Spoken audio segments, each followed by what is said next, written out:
प्रिय विद्यार्थियों, नमस्कार। आज हम प्लांट फिजियोलॉजी के पादप और पादप के जल संबंधों के विषय में चर्चा प्रारंभ करेंगे। तो जो प्रारंभ में जो पादप का जल आधारित तंत्र है तो उसका ज्ञान होना आवश्यक है, क्योंकि पादप की होने वाली बल्कि जीवन की सभी अभिक्रियाएं जल के अंदर ही संपन्न होती हैं। और आप शायद इस विषय से इत्तेफाक रखते होंगे, इसको जानकारी आपको उपलब्ध है कि जो जीवन की उत्पत्ति है वह भी जल में समझाई गई है। तो जल के बिना जीवन की परिकल्पना ठीक वैसे ही है जैसे कि बिना हवा के श्वास लेना। तो जो पादप है, जो किसी भी जीव के अंदर, किसी भी तत्व के अंदर, किसी भी जीवित जीवन के अंदर जो उसका मुख्य घटक होता है वो जल होता है, यानी कि जल ही उसका मुख्य संघटक है। जल पादप जीवन के लिए अत्यंत महत्वपूर्ण, असाधारण एवं विशिष्ट यौगिक है। इसके अनेक विशिष्ट भौतिक व रासायनिक गुणों यथा उच्च विशिष्ट ऊष्मा, high specific heat. Specific heat की अवधारणा आप केमिस्ट्री में भी पढ़ते हैं और फिजिक्स में भी पढ़ के आए होंगे, है ना। स्पेसिफिक हीट जो होती है उसकी परिभाषा आपने पढ़ी है। स्पेसिफिक हीट होना जल की एक बहुत बड़ी एबिलिटी है, जो कि जल को होम्योस्टेसिस में उपयोगी बनाती है। उच्च वाष्पन, ऊष्मा, ठोस अवस्था की तुलनात्मक कम सघनता, उच्च ससंजन व आसंजन बल। अब ये ससंजन और आसंजन बल भी आपने फिजिक्स में पढ़े हैं, कोहेसिव एडहेसिव फोर्सेस होते हैं, है ना। ये जल के अणुओं के मध्य में विद्यमान होते हैं। इसकी वजह से जल में हमको बहुत सारी अभिक्रियाएं, बहुत सारी अवधारणाएं देखने को मिलती हैं, और इससे इनका कई उपयोग है। भौतिक रूप से भौतिक क्रियाकलापों को समझाने में इसका बहुत उपयोग है। पदार्थ की तीनों अवस्थाओं में जल पाया जाता है, ठोस, द्रव और गैस। यूनिवर्सल सॉल्वेंट की तरह ट्रीट होता है, यानी कि विश्वव्यापी विलायक के रूप में जाना जाता है। कुछ एक अपवादों को छोड़ दिया जाए, इसका जो घनत्व है 4 डिग्री पर उच्चतम होता है।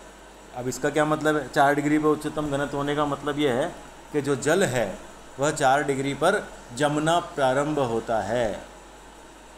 जब सामान्यतः जो हमारे दिमाग में भ्रांति है वो यह है कि जल 0 डिग्री पर जमता है।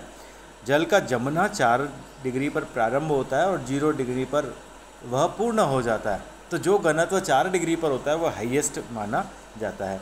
जल जो न्यूट्रल है, जो उदासीन जल है, उसका पीएच जो है वो 7 होता है, और हाइड्रोक्लोरिक स्थिरांक जो है वो इसका जो है वो इसको विशिष्ट बनाता है।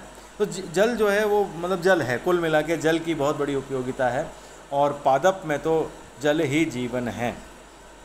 जीवन का सर्वप्रथम जो उत्पत्ति है वह जल से ही मानी जाती है। मैं आपको बता चुका हूँ, है ना। जो सबसे पहले जल बना, जल में फिर बाकी के जीवन तत्वों का निर्माण हुआ, जीवन यौगिकों का निर्माण हुआ, ना। इसीलिए जल को जीवन का द्रव, फ्लूइड ऑफ लाइफ भी कहते हैं, ठीक है। और जो जल है वो उसके जल का पादप जीवन के लिए बहुत महत्व है। क्या क्या है एक बार बात कर लें। जल जीव द्रव्य का महत्वपूर्ण घटक है। लगभग 95% कॉन्स्टिट्यूएंट जो है वो जीव द्रव्य का जल होता है। और जल की अनुपस्थिति में अगर जीव द्रव्य में से जल निकाल लिया जाए तो जीव द्रव्य अक्रियाशील हो जाता है, उसकी क्रियाशीलता समाप्त हो जाती है। जल अभी आपको बताया कि यूनिवर्सल सॉल्वेंट है, तो एक माध्यम का कार्य करता है पौधों में और जो जीव द्रव्य में उपस्थित है, और इसके द्वारा गैसियस एक्सचेंज, खनिज लवणों का एक्सचेंज और विसरण आदि कई प्रक्रियाएं संपन्न होती हैं। विसरण की प्रक्रिया को भी अपन आगे डिटेल में पढ़ेंगे। सजीवों में कई कार्बनिक अवयवों जैसे कार्बोहाइड्रेट, प्रोटीन, न्यूक्लिक अम्ल, एंजाइम आदि जल के अभाव में अपने भौतिक तथा रासायनिक लक्षणों को अक्षुण्ण नहीं रख पाते, डिजेनरेट हो जाते हैं। अगर जल की कमी, आपने देखा होगा ना, डिहाइड्रेशन हो गया, कहते हैं गर्मियों में हमको डिहाइड्रेशन हो गया, तो उससे क्या होता है, हमारे जो बॉडी के एलिमेंट्स हैं, जो हमारे बॉडी के जो कंपाउंड्स हैं वो डिजेनरेट होने लगते हैं, वो डिसोसिएट होने लगते हैं। क्यों? क्योंकि कोशिकाओं में जल की कमी होने लगी। ऐसा ही पादपों के साथ भी होता है। प्रकाश संश्लेषण की क्रिया में हाइड्रोजन परमाणुओं का संभरक जल है। जो कार्बन डाइऑक्साइड के अपचयन में युक्त होता है। आपने पढ़ा है फोटोसिंथेसिस की जो प्रक्रिया है उसमें हम CO2 प्लस H2O लिखते हैं। तो CO2 का तो संघनन होकर के CO2 का जो है उसके द्वारा कार्बोहाइड्रेट्स का निर्माण हो जाता है C2C, है ना, कार्बन टू कार्बोहाइड्रेट। लेकिन हाइड्रोजन जो है उसके अपघटन में जो H चाहिए, है ना, CO2 से CnH2nOn बनना है ना, तो H2 जो H चाहिए वो H का संधारण जो अपचयन के लिए हाइड्रोजन की आवश्यकता है वह जल द्वारा प्राप्त होता है। और पौधों में सूर्य से प्राप्त ऊष्मा के द्वारा इस जल का प्रकाश अपघटन होता है। उस प्रकाश अपघटन के द्वारा उत्पन्न होने वाला प्रोटॉन, है ना, विभिन्न ग्राहियों द्वारा ग्रहण किया जाता है और उसके द्वारा फिर इस कार्बन डाइऑक्साइड का अपचयन होकर के जो आपका कार्बोहाइड्रेट्स हैं उनका निर्माण होता है। ठीक है।